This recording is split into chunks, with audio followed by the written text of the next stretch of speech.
भागी सकल वासना मन से भागी सकल वासना मन से भागी केवल राम चरण अनुरागी केवल राम चरण अनुरागी हारे हूँ पिता पढ़ाई पढ़ाई हारे हूँ पिता पढ़ाई पढ़ाई हरि ओम पिता पढ़ाई पढ़ाई हरि ओम पिता पढ़ाई पढ़ाई 4 साल पिता ने पढ़ाया अंत में हरिओम पिता पढ़ाई पढ़ाई हार गए पिताजी। पिताजी ने मूर्ख जो भैया यो जड़ मूर्ख है। अब जब मूर्ख हो गया कुछ मंत्र नहीं पढ़े कुछ बोले नहीं तो अब देखो अच्छी चीज समाज में ज्यादा जल्दी नहीं फैलती है और गलत चीज एकदम फैल जाती है। क्या कोई चलो अवसर बन गयो नीट पत्ता चल कह लिए मर्डर कर रहे थे एक घंटे में पूरे डिस्ट्रिक्ट में पता चल जाएगा है कि नहीं। गलत चीजों का प्रसार और प्रचार ज्यादा जल्दी होता है, अच्छी चीजों का प्रसार प्रचार ज्यादा जल्दी नहीं होता है। तो सारे क्षेत्र में क्या फैल गई हे उस ब्राह्मण का जो उतना ज्ञानी है देवदत्त उसका पुत्र तो मूर्ख है, उसका पुत्र तो मूर्ख है। जहाँ जाए पंडित जी किसी को जो है कथा करें ज्ञान दे कहते हैं 10 ज्ञान देता अपन चला दे समझने अपन चला दे पढ़ने है कि नहीं। तो बड़ा अपयश आने लगा। घर आए पत्नी से कहा ये किसी जन्म का हमारा जो है शत्रु है आज पुत्र बन के आया है और सब जगह कहते हैं कि तुम्हारा पुत्र पढ़ता नहीं तुम्हारा पुत्र पढ़ता नहीं तुम्हारा पुत्र को क्यों नहीं लाते हो देवी। ऐसा करते हैं उसको घर से निकाल देते हैं और कहेंगे मर गया हमारा पुत्र या कोई बाघ आगे खा दिया। इस मूर्ख से साथ संयोग करने से सुख नहीं मिलता है दुखी दुख मिलता है। ये अनेक प्रकार के जो है न जाने किस जन्म का पाप से हमारा ऐसा पुत्र हुआ। तो देखो जिससे लाभ नहीं होता है दुनिया क्या है स्वार्थ की होती है। जिससे संबंध है जिससे हमको लाभ होने वाला है उन्हें बल्ले बल्ले हम रिश्ते जोड़ लें और जिससे कोई संबंध नहीं है हम उसके साथ लगा हुआ संबंध भी जिससे कोई लाभ नहीं है उससे हम लगा हुआ संबंध भी क्या कर देते हैं तोड़ देते हैं। तो माता पिता ने जब समाज में अपयश फैलने लगा पुत्र को निकाल दिया जा हम सोचेंगे हमारा पुत्र निकल गया निकल घर से मार करके भगा दिया। बेचारा 12 साल में रोते रोते घर से चला गया। कहाँ जावे कहीं नदी के किनारे एक छोटी सी कुटिया जो है गुफा थी वहीं पर केले के पत्ते लगा करके वही रहने लगे और जब वहीं रहता है रात दिन रोने में ही रहता है। हे भगवान तू मूर्ख किसी को मत बनाना पढ़ने का प्रयास करे लेकिन पढ़ ही नहीं पाता है। हे भगवान तू मूर्ख किसी को मत बनाना क्योंकि जब मूर्ख पुत्र होता है जब माता पिता ही उसको त्याग देते हैं तो और कौन नहीं त्यागेगा उसको। इसलिए बड़े रोते हैं।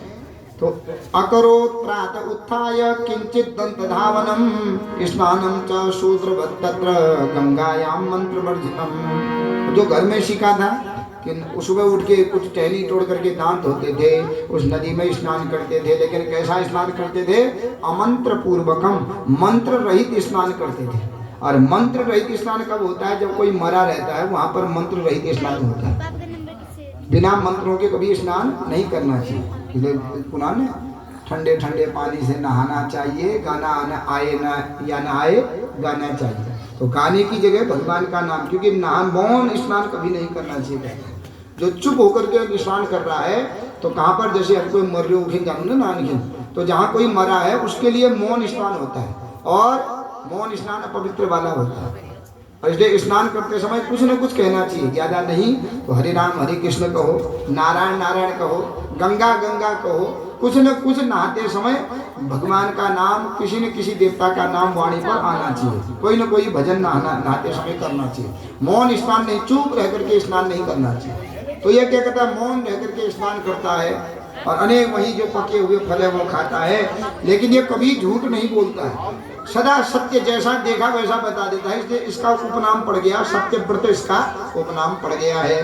तो एक दिन क्या हुआ जब ये वहीं रहने लगे तो एक दिन एक ब्याज शिकारी आया और उसने अपना जैसे ही धनुष चलाया वो बाण एक शुकर के हाथ में लग गया। शुकर के पेट को तो नहीं छुआ हाथ में लग गया। अब आधा जो है बाण के द्वारा विदा हुआ वह उसका हाथ है। तो बेचारा रोते रोते ए करते करते कहाँ आ गया उसने देखा कि मेरे पीछे शिकारी पड़ा है, तो वो जहाँ सत्यव्रत बैठा था वहाँ गुफा देखी, छोटी कुटिया, तो वह ए करते करते करते गुफा के अंदर छिप गया अपने प्राणों को बचाने के लिए।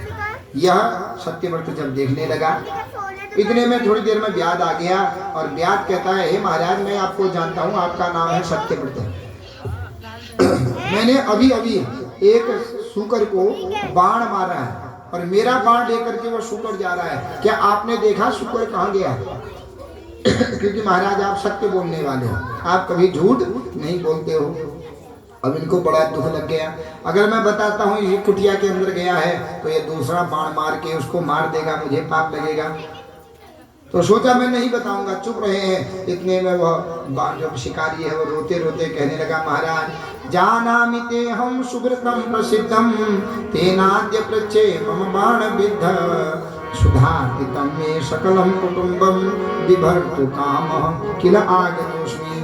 महाराज आपका नाम सत्यव्रत है, मैं ये भी जानता हूँ, और मैं ये भी महाराज अगर तुम मेरा दुख देखोगे ना, तुम्हारे जो मौन है वो मौन तुम छोड़ दोगे, क्योंकि मेरा पूरा परिवार 3 दिन से सुधार्तितम भूखा प्यासा है, बूढ़े माता पिता है, छोटे छोटे बच्चे हैं। मेरा काम यही है, मैं जंगली पशुओं को मार करके उनको बेचता हूँ बाजार में, उनसे जो धन मिल जावे उसी से अन्न और अपने परिवार का पालन पोषण करता हूँ। 3 दिन से मुझे कुछ नहीं मिला है शिकारी, और महाराज मेरे बूढ़े माता पिता भूखे हैं, छोटे छोटे बच्चे भूखे हैं। हे महाराज तुम मेरा काम बताओ, जो मेरा शिकार था वो कहाँ गया? अब मन में विचार किया, अगर मैं नहीं बताता हूँ तो इसका परिवार आज भी भूखा सोएगा, मुझे पाप लगेगा, और बताता हूँ तो वो बेचारा मेरी कुटिया के अंदर जा करके छिपा हुआ है, इसके भय से वो ये इसको मारेगा, फिर भी मुझे पाप लग जाएगा। दोनों तरफ पाप है कि नहीं? बताता हूँ ये शूकर को मार देगा, फिर भी पाप। नहीं बताता हूँ इसका परिवार भूखा रहेगा, फिर भी मुझे पाप लगेगा। तो किम करो, मैं क्या करूँ? तो ए सुना था ना शूकर, जब बाण लगा था ए, तो मनी मन में ए कहने लगा। तो ए कहने से ही क्या हो गया, उसको एक सुंदर श्लोक उसकी वाणी पर आ गया भगवती की कृपा से।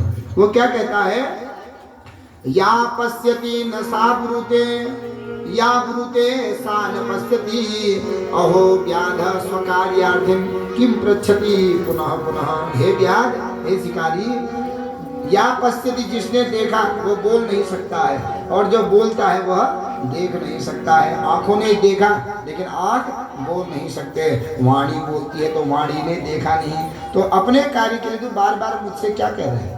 जब ये श्लोक कहा तो उसने सोचा इन्होंने नहीं देखा होगा, ये तो कभी झूठ बोलते ही नहीं है। वो चला गया, दूर चला गया, ये अंदर गए और देखा बाण है, दया छीन के हृदय में, तो उस बाण को निकाला और कुछ हल्दी आदि की कुछ औषधि थी, वो हल्दी को कूट करके लगा दिया उसको। अब उसको ठंडा पड़ गया तो वो बढ़िया सो गया। अब जब उठ रहा है, चलता है, और चलते समय में जब पाँव टेक रहा है, दर्द होती है, तो दर्द होते समय में ए ऐसा करता है, और जिस समय वो दवाई लगावे ठंडा पड़े तो सो जावे, लेकिन उसको दर्द है तो ए करे। कुछ समय बाद वो शुक्र स्वस्थ होकर के जब चला गया, इनके मन में विश्वास आ गया कि जिसको दुख होता है, दुख में क्या करना चाहिए? ए करना चाहिए, क्योंकि वह जिस समय उसको पीड़ा होती थी, वो दुखित था, वो ए कहता था, तो ए करने से आज वह उसका दुख दूर हो गया, वो स्वस्थ हो गया है। तो मैं भी तो दुखित हूँ, मेरे माता पिता ने निकाल दिया है, मूर्ख हूँ, कहीं मेरी पूजनी कोई नहीं करता है, तो मैं भी क्या करूँ, मैं भी ए करता हूँ। तो उसने सोचा कि ए कोई मंत्र है, ए जपने से दुख दूर हो जाता है। तो आज वहीं जा करके ए मंत्र एक नदी के किनारे आचमन करके उसे ए मंत्र जपने लगा। उस ए मंत्र जपने से ही भगवती की कृपा हुई, उस पर भगवती ने ऐसी कृपा कर दी, 14वां साल जो श्राप था पूर्ण हो गया। 15 साल लगते ही भगवती सरस्वती उसकी वाणी पर बैठ गई, खूब वेद पुराण शास्त्र का वह ज्ञानी बन गया।